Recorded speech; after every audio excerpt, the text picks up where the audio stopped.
கடகம் சீரியஸ்ல கடகம் ரிஷபம் இப்படி 2 ராசிக்காரங்களும் இணையும் பொழுது அவங்க வாழ்க்கையில என்னென்ன சந்திக்கிறாங்க.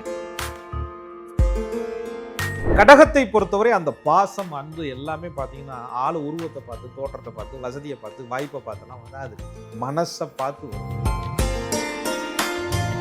ரிஷபராசிக்காரர்களை பொறுத்தவரையும் ஒருத்தர் மனசை கொள்ளை அடிக்கணும்னா ஒரு மனசுக்குள்ள விருப்பமான நபராக வாழ்க்கை முழுவதும் இருக்கணும்னு சொன்னா கடகம் எதிர்பார்க்கக்கூடிய அந்த அன்பு கருணை பாசத்தை ரிஷபம் கண்டிப்பா கொடுக்குமா? கடகத்திற்கு ரிஷபம் துணையா நிக்குமான்னு கேட்டா நிக்கும். ரிஷபமும் கடகமும் பேசாமல் வீட்டுக்குள்ளே மௌன விரதம் இருப்பாங்க. அந்த மௌன விரதம் இருக்கிறதுனால சல்லி பைசா வாழ்க்கையில ரிஷபமும் கடகமும் மௌன விரதத்தை கலைக்கணும் அப்படின்னு சொன்னா கடகமும் ரிஷபமும் இவங்களோட காம்பினேஷன் ஒரு ஒன் லைன்ல சொன்னா என்ன சொல்லுவீங்க?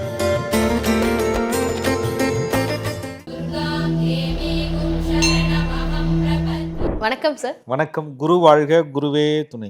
ஒரு ராசிக்காரங்க இன்னொரு ராசிக்காரங்களோட சேரும்போது அந்த சேர்க்கை காம்பினேஷன் வீடியோ தான் பார்த்துட்டு இருக்கோம். அந்த வகையில் கடகம் சீரியஸ்ல கடகம் ரிஷபம். ஒரு பக்கம் அன்பு மனசு, காதல், இதுக்கு சம்மந்தப்பட்ட ராசி கடக ராசி இருக்காங்க. இன்னொரு பக்கம் ஒரு நம்பிக்கைங்க, ட்ரஸ்டாக இருக்கணும், ஒரு கேரக்டர்னா இப்படிதாங்க இருக்கணுன்றதுக்கு ஒரு எக்ஸாம்பிளாக இருக்கக்கூடிய ரிஷபராசி. இப்படி 2 ராசிக்காரங்களும் இணையும் பொழுது அவங்க வாழ்க்கையில் என்னென்ன சந்திக்கிறாங்க, இணையும் பொழுது எப்படி இருப்பாங்க? நீங்கள் சொல்கிற மாதிரி அன்பு பாசம் இதெல்லாம் காட்டணும்னு சொன்னால் அது எல்லார் மேலேயும்லாம் வராது. யார் மேலே நம்பிக்கை வருதோ, யார் நம்பிக்கைக்குரியவர்களாக இருக்காங்களோ, யார் சிலருக்கு சில விஷயங்கள் பிடிக்கும், அழகு பிடிக்கும், அவங்களுடைய அமைதி பிடிக்கும், அவங்கள்ட்ட இருக்கக்கூடிய ஒரு வசீகரம் எல்லாமே பிடிச்சு தானே ஒருத்தருக்கு பிடிக்குது. கடகத்தை பொறுத்தவரை அந்த பாசம் அன்பு எல்லாமே பார்த்தீங்கன்னா ஆளு உருவத்தை பார்த்து தோற்றத்தை பார்த்து வசதியை பார்த்து வாய்ப்பை பார்த்தெல்லாம் வராது, மனசை பார்த்து வரும். ஒருவருடைய மனதை பிடித்து அவர்களிடத்துல தன் மனதை கொடுக்கக்கூடிய ஒரு ராசின்னு சொன்னால் கடகராசிக்காரங்க. ரிஷபராசிக்காரர்களை பொறுத்தவரையும் ஒருத்தர் மனசை கொள்ளை அடிக்கணும்னா ஒருத்தருடைய மனசுக்குள்ள இடம் தரணும்னு சொன்னா, ஒருத்தர் மனசுக்குள்ள விருப்பமான நபராக வாழ்க்கை முழுவதும் இருக்கணும்னு சொன்னா அழகு முக்கியம் இல்லைங்க, ஒரு ஸ்திரமான புத்தி. நான் இப்படி தான், என் குவாலிட்டி இப்படி தான், நான் இப்படி தான் இருப்பேன், நான் இப்படி தான், இதுதான் எனக்கு பிடிக்கும், இதனால எனக்கு முடியும், என்னால் முடியாது அப்படின்னு சொல்லிட்டு ஸ்டெடி மைண்டு, அந்த மனமாற்றங்கிறதே அவங்கள்ட்ட இருக்காது. ஏன்னா அந்த இடத்துல சந்திரன் உச்சம்ங்க. அதனால தான் ரிஷபராசி இன்னைக்கு ஒரு வார்த்தை, நாளைக்கு ஒரு வார்த்தை, இன்னைக்கு ஒரு லவ், அப்புறம் பிரேக்கப், நாளைக்கு ஒரு லவ். அதெல்லாம் சுக்கிரனுடைய ராசியாக இருந்தாலும் அவர்களிடத்துல கலை, வசீகரம், அழகு அத்துணை இருந்தாலும் கூட தவறான இடத்துல தவறான அன்புட்ட, போலியான அன்புட்ட அவர்கள் ஏமாறாம எது உண்மை எது போலின்னு கரெக்டாக கண்டுபிடிக்கக்கூடிய ஒரு உண்மைத்தன்மையை ரிஷபராசிக்காரங்க எப்பயுமே பெற்றிருப்பாங்க. கடகராசிக்காரங்க கூட எமோஷன் இல்லை, ரொம்ப ஒரு அன்பு பாசத்தில் இறங்கி வருவாங்க. கடகராசிக்காரர்கள் கொடுக்கக்கூடிய அந்த பாசம் அன்புல ரிஷபராசிக்காரர்களுடைய அந்த மனசு, யாரிடத்துல ரிஷபராசிக்காரங்க உடனே அதை வெளிப்படுத்தாமல் இருக்கக்கூடியவங்க கூட அந்த மனசை இருக்க பூட்டி வச்சிருப்பாங்க. ஆனால் கடகத்தினுடைய அன்பு பாசத்துக்கு முன்னாடி அந்த மனப்பூட்டு சுக்கு நூறாக உடஞ்சு போயிடும். ஏன்னா கடகம் காட்டக்கூடிய அந்த உண்மையான யதார்த்தமான பேச்சுக்கள், யதார்த்தமான நடவடிக்கைகள், யதார்த்தமான செயல்பாடு ரிஷபத்துக்கு ரொம்ப பிடிக்கும். அந்த யதார்த்தத்துக்கு ரிஷபம் கொடுக்கக்கூடிய உண்மை கடகத்திற்கு ரொம்ப பிடிக்கும். ரிஷபத்திட்ட எதிர்பார்க்கக்கூடிய அந்த எல்லா குவாலிட்டியும் கடகராசிக்காரங்கள்ட்ட இருக்கு. ஆனால் இங்கே கால அமைப்பு எப்படி இருக்குன்னா, கடகம் என்ற சரராசிக்கு ரிஷபராசி 11வது ராசியாக வரும். சரத்திற்கு 11ஆம் இடம் பாதக ஸ்தானம்னு சொல்றாங்க. ரிஷபராசிக்கு கடகராசி 3வது ராசியாக வரும். ஸ்திரத்திற்கு 3ஆம் இடம் பாதக ஸ்தானம்னு சொல்றாங்க.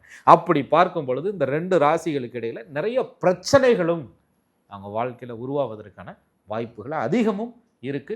குணத்தால மனத்தால ஒன்னா இருக்கக்கூடிய கடகமும் ரிஷபமும் அதே குணத்தாலையும் மனதாலையும் நிறைய சச்சரவுகளையும் அன்பு, காதல், குடும்பம், வாழ்க்கைன்னு வரும்போது சந்திக்கிறதுக்கான வாய்ப்புகளும் சில பொருத்த அமைப்புகளில், நட்சத்திரங்க அமைப்புகளில், லக்ன அமைப்புகளில், கிரகங்களுடைய சேர்க்கை அமைப்புகளில் நிச்சயமாக மாறுபடும். கடகமும் ரிஷபமும் ஒரு காதல் வாழ்க்கைக்குள்ள போறாங்கன்னா அவங்களோட லைஃப் எப்படி இருக்கும் சார்? ரிஷபராசிக்காரர்கள் பொதுவாக சுக்கிரனுடைய அம்சம் பெற்றதுனால அவங்களுக்கு அந்த சுக்கிர பகவானாலே காதல், அன்பு எல்லாத்தையுமே கொண்டுட்டு வரக்கூடிய ஒரு கிரகம் தான். கடகத்தை பொறுத்தவரையும் சந்திரன் மனசை பார்த்து தனியாக காதல் வரும், என்ன கல்லை பார்த்தா காதல் வரும் அப்படின்ற மாதிரி கடகத்தினுடைய அந்த பாசமான எதிர்பார்ப்பு, பாசமான புரிதல், அன்பு எல்லாமே உங்களுக்குள்ள பார்த்தோன்னே ஒரு கெமிஸ்ட்ரின்னு சொல்கிறாங்கல்ல, ஏதோ ஒரு வசீகரம்னு சொல்கிறாங்க, ஒரு ஈர்ப்பு அப்படின்னு சொல்கிறாங்கல்ல, அதெல்லாம் இவர்களுக்குள்ள நிச்சயமாக உருவாகும். ஆனால் அது கடைசி வரையும் எடுத்துகிட்டு போகிறாங்களா? கடகம் எதிர்பார்க்கக்கூடிய அந்த அன்பு கருணை பாசத்தை ரிஷபம் கண்டிப்பாக கொடுக்குமா? கடகத்திற்கு ரிஷபம் துணையாக நிற்குமான்னு கேட்டால் நிற்கும். ரிஷபத்தினுடைய அந்த உறுதித்தன்மை, நிலைத்த மனசு கடகத்துக்கு ரொம்ப பிடிச்சு இவர்களுடைய அன்பு பாசங்கள் அடுத்த கட்டமான குடும்ப வாழ்க்கைக்கு நகர்ந்து போகும்.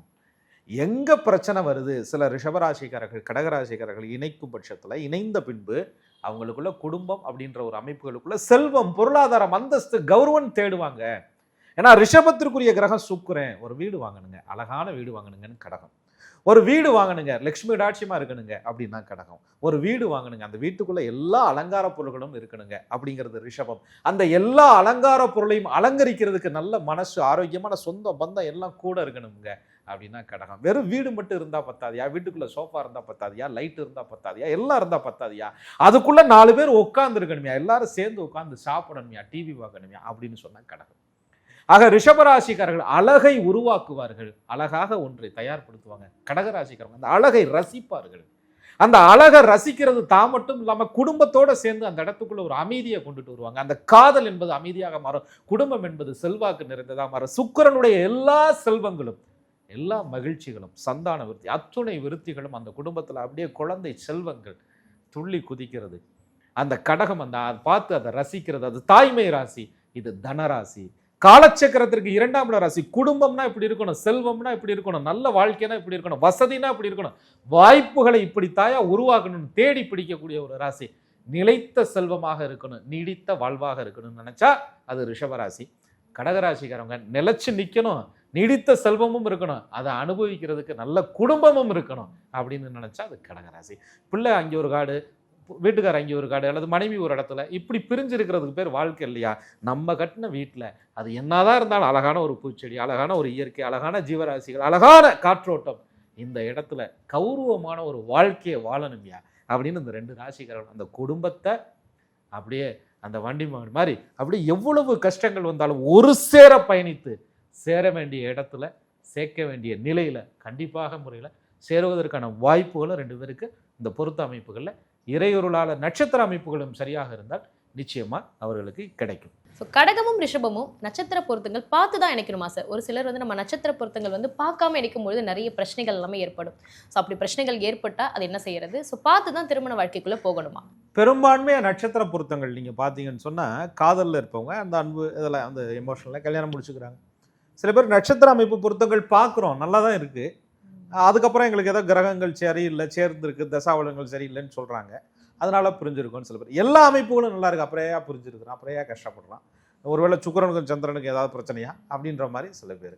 இந்த இடத்துல ஒரு உளவியல் உண்மையை நிச்சயமாக அவர்கள் புரிஞ்சுக்கணும்.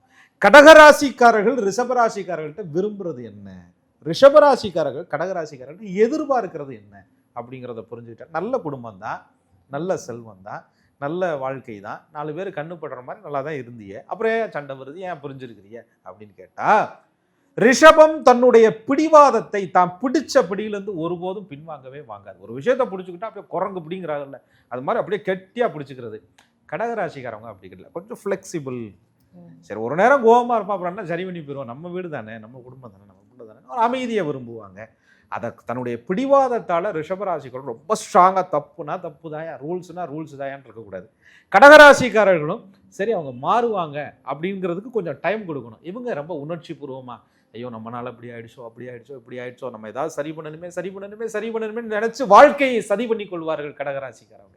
அப்போ இந்த ரிஷபமும் கடகமும் சேரும் பொழுது அந்த வாழ்க்கை சதிராட்டமாக இல்லாமல் இருக்கணும்னா பேசணுங்க.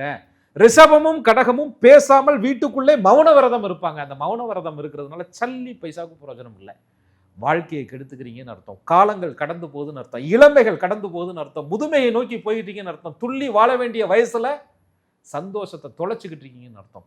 மௌன விரதத்தாலே வீட்டுக்குள்ள நான் பேச மாட்டேன், நான் பெரிய வைராகியசாலி ரிஷபம், கடகராசிக்காரங்க நான் ரொம்ப அமைதியான ஆள், சாஃப்டான ஆள், இறங்கிலாம் போக மாட்டேன் அப்படின்ற ஒரு அமைப்பு 2 பேருக்குள்ள ஏற்படும் போது நீங்க 2 பேரும் பேசல, வாழ்க்கை ஓடிருச்சு அப்படின்ற மாதிரி இருக்கும். ஆக 2 பேரும் அமைதியாக பேசினா நிறைய பிரச்சனைகளை தீர்க்கலாம். குடும்ப பிரச்சனை வர்றதே 2 பேரும் உட்கார்ந்து அமைதியா பேசாம வீட்டுக்குள்ளேயே மௌன விரதமா மௌனியா இருக்கிறதுனாலதான் உங்க வாழ்க்கையில அதிக பிரச்சனைகள் நிச்சயமா வரும். கடகமும் ரிஷபமும் எடுக்கக்கூடிய அந்த ஒரு மௌன விரதம், அதாவது சண்டைகள் வரும்போது பேசினாலே சரியாயிரும்னு சொன்னீங்க, அந்த மௌன விரதம் கலைக்கணும் நம்ம அப்படின்னா என்ன பண்ணலாம்? வாழ்க்கையில ரிஷபமும் கடகமும் மௌன விரதத்தை கலைக்கணும் அப்படின்னு சொன்னா, கடகம் எமோஷனலா ரொம்ப மனதளவுல பலவீனப்பட்ட நிலையில இருக்கும் பொழுது சொந்த பந்தங்களால தாய் தந்தை உறவுகளால ஏமாற்றப்பட்ட நிலையில இருக்கும்போது ஒரு உற்ற நண்பனா ஒரு உற்ற காதலனா, ஒரு உற்ற காதலியா, ஒரு ஒரு நம்பிக்கைக்குரிய ஒரு நம்பிக்கையை கொடுத்த ஒரு தோள்ங்கிறது. கஷ்ட காலத்துல உனக்கு ஒரு நம்பிக்கையை கொடுத்தாங்கல்ல, நம்பிக்கையான வார்த்தையை கொடுத்தாங்கல்ல,